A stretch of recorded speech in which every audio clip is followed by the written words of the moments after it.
Hello friends, welcome to mathematics vibe. कैसे हो friends आप सभी? आई होप सब अच्छे होंगे। तो फ्रेंड्स चलो स्टार्ट करते हैं आज का लेक्चर। फ्रेंड्स आज हम डिस्कस करने वाले हैं मार्कव चेन का क्वेश्चन जो हमारा नेट एग्जाम में आया था 28 फेब को। तो फ्रेंड्स ये क्वेश्चन आईडी हमारे पास 704185।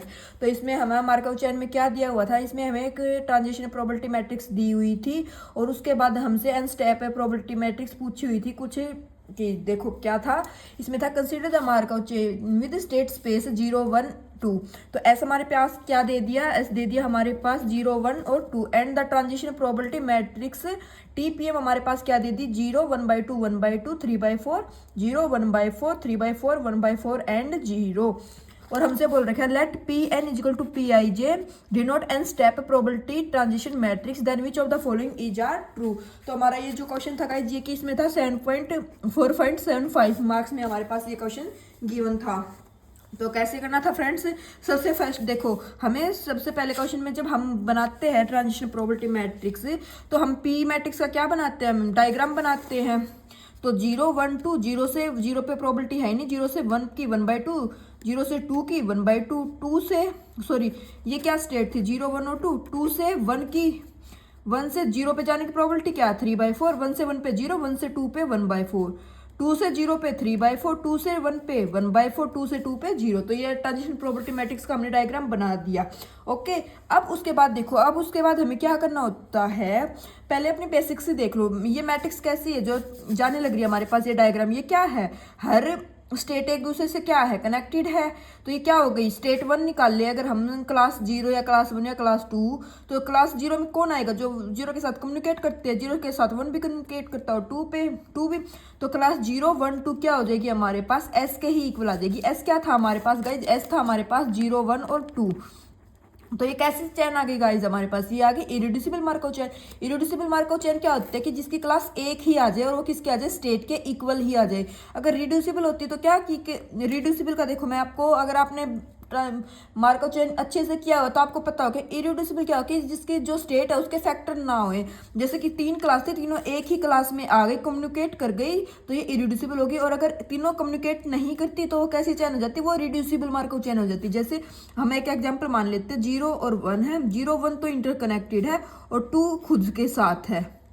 तो ऐसे अगर हमारे पास ट्रांजिशन प्रोबेबिलिटी मैट्रिक्स का क्या बनता है, डायग्राम बनता है, तो वो क्या हो जाता है, रिड्यूसिबल हो जाता है। क्यों, क्योंकि इसकी क्लास जो है 0 1 एक क्लास में आएंगे, 2 अलग क्लास में आएगा, तो ये रिड्यूसिबल होगी। लेकिन हमारा क्वेश्चन कैसा आ गया, इरिड्यूसिबल आ गया। अब देखो हमें पता कि ए फाइनाइट 0 1 2 कितनी स्टेट है, 3 स्टेट है, तो फाइनाइट स्टेट है। A finite irreducible chain is all have a recurrent state. अगर हमारे पास कोई फाइनाइट चेन है उस और वो क्या हो जाती है, इरिड्यूसिबल हो जाती है, तो उसकी सभी स्टेट क्या हो जाती है, रिकरेंट हो जाती है। लेकिन हमारे ऑप्शन फोर्थ में क्या दिया हुआ, स्टेट 1 इन ट्रांजिएंट, तो ये ऑप्शन क्या हो जाएगा हमारे पास, ये ऑप्शन हो जाएगा हमारे पास इनकरेक्ट। ये रिजल्ट होता है हमारे पास, क्या रिजल्ट होता है, ये रिजल्ट देख लीजिए आप, नोट कीजिए। A finite irreducible chain have all recurrent state.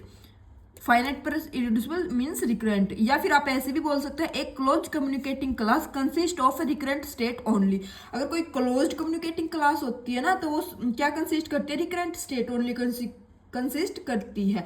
Closed chain क्या होती है कि वही एस के ही इक्वल आ जाए हमारे पास सभी स्टेट, तो क्या हो जाएगी हमारे पास है क्लोज्ड और कम्युनिकेट एक दूसरे के साथ। हर स्टेट क्या करती है, कम्युनिकेट करती है। जैसे 0 1 के साथ है, 0 2 के साथ है, 1 2 के साथ कम्युनिकेट करने लग रहे हैं, तो यस।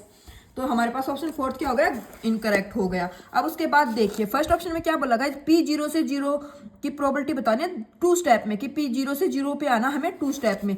तो हम इसको 2 वे से कर सकते थे, क्या गाइज, या तो पी जो दे रखे ना इसका पी स्क्वायर निकाल लो। पी स्क्वायर निकाल लोगे आप लोग तो जो पी स्क्वायर की 0 0 यही पोजीशन होती है ना, 0 1 2 0 1 2, तो ये पी 0 0, ये पी 0 1, ये पी 0 2, तो पी 0 0 कितना आ जाएगा, 3/4 आ जाएगा। तो ऑप्शन ए क्या हो जाएगा, करेक्ट हो जाएगा। अगर आपको ऐसे नहीं करना तो आप ऐसे भी कर सकते थे, पी 0 0 पे 2 स्टेप में आना है, पी 0 से 1 पे जाओ, 1 से 0 पे आ जाओ, या फिर 0 से 2 पे जाओ, 2 से 1 पे आ जाओ। तो 1/4 इंटू 3/4 प्लस 1/4 इंटू 3/4, 3/8 प्लस 3/8 6/8 यानी कि 3/4, ऐसे भी कर सकते थे। सेम पी 1 0 की बतानी है 3 स्टेप में, तो पी क्यूब निकाल लेंगे हम यहाँ से, पी क्यूब निकाल लेंगे और पी 1 0 क्या पोजीशन होती है, ये होती है, तो 39/64 यहाँ से निकाल सकते थे। या फिर आप कैसे निकाल देते, पी 1 से 2 पे गए, 2 से 1 पे गए, 1 से 0 पे गए, 3 स्टेप में जा सकते। या फिर 1 से 0 पे, 0 से 2 पे, 2 से 0 पे, या फिर हम कैसे जा सकते थे 1 से 0 पे, 0 से 1 पे, 1 से फिर 0 पे, तो 3 स्टेप में हम ऐसे जा सकते थे। तो इनकी प्रोबेबिलिटी निकालोगे तो वहां से हमारी देखो ये सॉल्यूशन आ जाएगा, यहाँ पे भी 39/64 ही आ जाएगा। तो ऑप्शन सेकंड में क्या हो जाएगा हमारे पास, करेक्ट हो जाएगा। गाइस बिल्कुल बेसिक क्वेश्चन दिया हुआ था ये हमारे पास अब की बार मार्कआउट चेन से, अगर आपने मार्कआउट चेन को अच्छे से किया हुआ था तो। अब ऑप्शन थर्ड में क्या बोलता है, द स्टेशनरी डिस्ट्रीब्यूशन, तो मैं क्या निकालना, स्टेशनरी डिस्ट्रीब्यूशन निकालना, किसका, स्टेट 2 का, स्टेट 2 का निकालना है। वो बोल रखा कि 2/7 आएगा, तो चलो चेक करते हैं। स्टेशनरी डिस्ट्रीब्यूशन हमारे पास क्या होता है गाइस, इसको कैसे डिनोट करते हैं, pi J equal to summation I belongs to S pi I P I J, या फिर pi equal to pi P. Pi क्या है, जितने की मैट्रिक्स है 3 स्टेट है, 3x3 मैट्रिक्स है, तो pi 1 pi 2 pi 3 equal to pi 1 pi 2 pi 3 P matrix put कर दो, क्रॉस मल्टीप्लाई करके यहाँ से पाई 1 पाई 2 पाई 3 का रिलेशन निकालो। ये रिलेशन निकाल लिया। इसके बाद गाइस हमारे पास हमें पता होता है कि जो समेशन पी आई होता है ना हमारे पास, पाई आई, वो क्या होता है हमारे पास 1 होता है। तो आई कहाँ से कहाँ पे है, 1 से 3 तक है, तो pi 1 plus pi 2 plus pi 3 का सम 1 होगा। जो इक्वेशन निकाली है हमने यहाँ से, देखो इक्वेशन 1 2 3 निकाली थी ना, 3 इक्वेशन निकाली थी यहाँ से, इक्वेशन 1 इक्वेशन 2 इक्वेशन 3। इक्वेशन 1 में पाई 2 के प्लेस पे हम पाई 1 के प्लेस पे या पाई 2 के प्लेस पे जो कॉम्बिनेशन निकाला ना, पाई 1 प्लस पाई 2 प्लस पाई 3 का सम 1, वहाँ पे पुट कर सकते हैं हम। तो देखो यहाँ पे हमने क्या पुट कर दिया, 3/4 pi 1 plus 3/4 pi 3 equal to pi plus 2, ये आ जाएगा। तो यहाँ से पाई 2 प्लस पाई 3 की एक वैल्यू तो आ गई हमारे पास, इक्वेशन ये। फिर एक इक्वेशन 1 और सेकंड जो कंडीशन लास्ट में थी ना, इनका रिलेशन निकाल दिया। यहाँ से भी हमने पाई 2 पाई 3 की वैल्यू निकाली, तो ये दोनों क्या आने लग रही है, इक्वल आने लग रही है। पाई 3 की वैल्यू इसमें पुट कर देंगे, तो 2 पाई 2 इक्वल टू 4/7, तो पाई 2 की वैल्यू कितनी आ जाएगी, 2/7। हमसे स्टेट 2 का ही पूछा था, तो जो पाई जे होता है, जे हमारी क्या बिलोंग करती है, जे हमें डिनोट करती है, जे क्या होती है, स्टेट होती है। तो यहाँ पे स्टेट क्या है, 2 का जो प्रोबेबिलिटी डिस्ट्रीब्यूशन आया हमारे पास, स्टेशनरी डिस्ट्रीब्यूशन, वो कितना आ गया 2/7। और हमसे ऑप्शन में क्या बोला था कि कितना हमारे पास स्टेशनरी डिस्ट्रीब्यूशन 2/7। तो ये क्वेश्चन क्या हो जाएगा गाइस, ये क्वेश्चन हो जाएगा हमारे पास, ऑप्शन करेक्ट हो जाएगा। तो इस क्वेश्चन के जो ऑप्शन थे ए बी और सी, ये 3 जो ऑप्शन थे ये हमारे पास के क्या थे गाइस, ये करेक्ट थे, और ऑप्शन डी क्या था, इनकरेक्ट था। तो आई होप आपको क्वेश्चन समझ में आया होगा, कोई भी डाउट नहीं रहा होगा अब इस क्वेश्चन में। अगर आपको मार्कआउट चेन स्पेशल अलग से टॉपिक करना है तो आप बता सकते हो, आपको कंप्लीट मार्कआउट चेन के नोट्स मिल जाएंगे एंड लेक्चर भी प्रोवाइड करा दिए जाएंगे।